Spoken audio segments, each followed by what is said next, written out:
मृत्यु नगरी नाम ही काफी था। गांव के चारों ओर एक अदृश्य डर का साया था। इस भय का केंद्र थी एक पुरानी टूटी फूटी हवेली। यह गांव के बाहर एक ऊंची पहाड़ी पर थी। इसकी टूटी खिड़कियां खोखली आंखों जैसी थीं, जो सबको देख रही थीं। लोग उस हवेली के पास जाने से डरते थे। कहते थे कि यह जगह शापित है। हवेली के बारे में बहुत सी कहानियां थीं।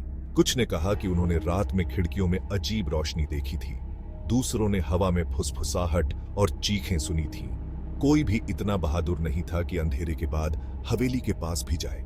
सच्चाई जो भी हो, एक बात तो पक्की थी, हवेली डर और रहस्य से भरी थी। बहुत समय पहले हवेली एक अमीर जमींदार का घर हुआ करती थी। उसका नाम राजेश ठाकुर था। वह एक बहुत ही बुरा और निर्दयी आदमी था।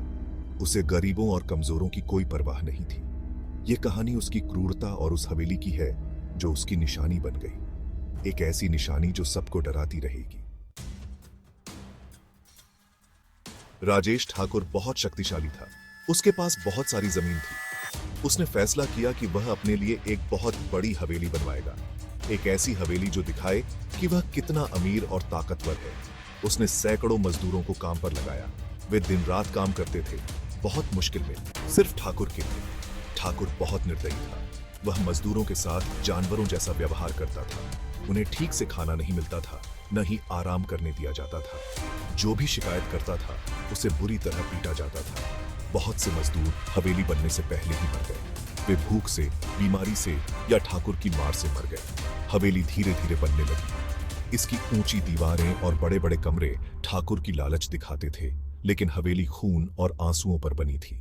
उन बेकसूर लोगों का खून जिन्होंने इसे बनाया था। यह खून ही हवेली को हमेशा के लिए शापित करने वाला था। हवेली पूरी होने के बाद ठाकुर ने एक बहुत बड़ी पार्टी रखी। उसने अपने जैसे अमीर और ताकतवर लोगों को बुलाया। सब ठाकुर की हवेली देखने के लिए उत्सुक थे। पार्टी पूरी रात चली। लोगों ने शराब पी, नाच गाना किया और ठाकुर की तारीफ की।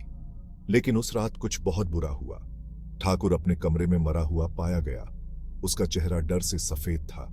उसकी आंखें खुली हुई थीं, जैसे उसने कुछ बहुत बुरा देखा हो। कोई नहीं जानता था कि वह कैसे मरा।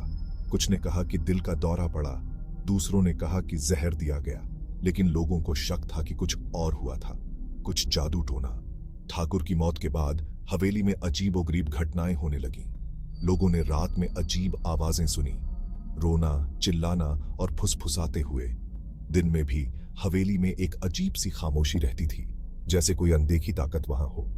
धीरे धीरे लोगों ने कहना शुरू कर दिया कि हवेली में भूत है, उन मजदूरों के भूत जो वहां मारे गए थे। Section 4, the final sacrifice.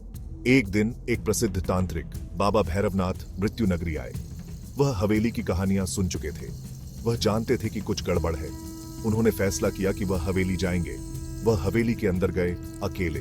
वह घंटों तक अंदर रहे। जब वह बाहर आए तो उनका चेहरा पीला पड़ गया था। उन्होंने कहा कि हवेली में सचमुच भूत हैं। यह गुस्से वाली आत्माओं से भरी है। बाबा ने कहा कि हवेली को शांत करने का एक ही तरीका है, एक आखिरी बलिदान। उन्होंने हवेली की छत पर एक वेदी बनाई। उन्होंने एक पुराना अनुष्ठान किया, मंत्र पढ़े और प्रसाद चढ़ाया। धीरे धीरे मौसम बदलने लगा। आसमान में बादल छा गए, बिजली चमकने लगी और फिर सब शांत हो गया।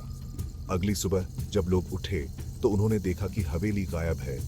ये पूरी तरह से गायब थी, जैसे वह कभी थी ही नहीं। सिर्फ जली हुई वेदी बची थी। उस दिन से किसी ने भी हवेली को दोबारा नहीं देखा, लेकिन कहानी जिंदा रही, पीढ़ी दर पीढ़ी, एक चेतावनी की तरह। लालच, क्रूरता और भूतों की ताकत की चेतावनी। हवेली भले ही चली गई हो, लेकिन उसका डर अभी भी है। मृत्यु नगरी के लोग आज भी उस जगह के बारे में कहानियां सुनाते हैं। कहते हैं कि अगर आप अमावस्या की रात को उस पहाड़ी पर जाएं, तो आप अभी भी हवा में फुसफुसाहट, चीखें और हंसी सुन सकते हैं। कुछ लोग कहते हैं कि उन्होंने हवेली को कोहरे में देखा है, एक पल के लिए, फिर वह गायब हो गई। राजेश ठाकुर और उसकी हवेली की कहानी हमें याद दिलाती है कि हमारे कर्मों का फल मिलता है। यह लालच, क्रूरता और भूतों की ताकत की कहानी है। यह एक ऐसी कहानी है जो आपको रात में जगाए रखेगी, जो आपको सोचने पर मजबूर कर देगी कि क्या कुछ ताकतें सचमुच होती हैं जिनसे हमें दूर रहना चाहिए। क्या हवेली सचमुच गायब हो गई थी, या यह अभी भी कहीं छिपी हुई है, अंधेरे में अपने अगले शिकार का इंतजार कर रही है? यह एक ऐसा सवाल है जिसका जवाब कोई नहीं जानता। लेकिन एक बात तो पक्की है, मृत्यु नगरी और राजेश ठाकुर की हवेली की कहानी हमेशा लोगों को डराती रहेगी।